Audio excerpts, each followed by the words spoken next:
헌법재판소가 마은혁 후보 임명 보류에 대한 권한쟁의 사건 재판을 진행하고 있는 가운데 위헌으로 결론날 경우 마 후보의 헌재 합류 시기가 윤석열 대통령 탄핵 심판의 변수로 작용할 것으로 보인다.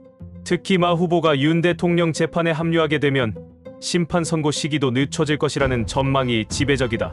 이 때문에 마 후보 임명 여부를 놓고 더불어민주당의 속내가 복잡해지고 있다. 13일 법조계에 따르면 헌재가 마 후보자에 대한 임명 보류가 위헌이라고 결정을 내리면 윤 대통령의 탄핵 재판에 합류할 가능성이 높다. 윤 대통령 탄핵 심판 변론이 진행되는 상황에서 마 후보자 헌재에 합류할 경우 선고에 참여할 수 있다. 다만 마 후보자가 윤 대통령 사건을 거의 다루지 않아 논란이 예상된다. 이럴 경우 헌재는 갱신 절차를 거쳐 재판을 진행해야 한다. 형사소송법에 따라 재판관 구성이 바뀌면 이전에 진행됐던 증거, 조사 등을 다시 해야 한다는 절차를 준용해야 한다.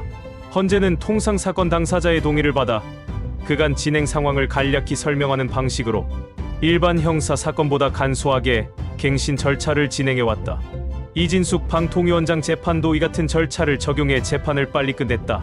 그러나 윤 대통령 사건의 경우 각종 쟁점과 증거 등을 두고 국회 측과 첨예하게 맞서는 윤 대통령 측이 갱신 절차 간소화에 동의하지 않을 가능성이 크다. 이 경우 탄핵 심판 전체 일정이 전체적으로 밀릴 가능성이 높다. 윤 대통령 변호인단은 헌재의 패스트트랙식 재판 진행 방법에 제동을 걸기 위해 서증조사부터 증인신문까지 처음부터 다시 하자고 주장할 수도 있다.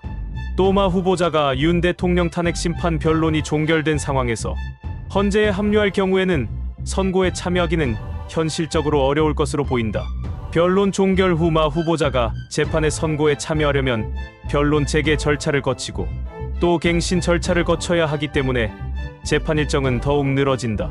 대구지법 부장판사 출신 황현호 변호사는 헌재는 변론 종결 후 재판부의 변화가 있을 경우 반드시 변론 재개 절차와 갱실 절차를 거쳐야 한다고 강조했다.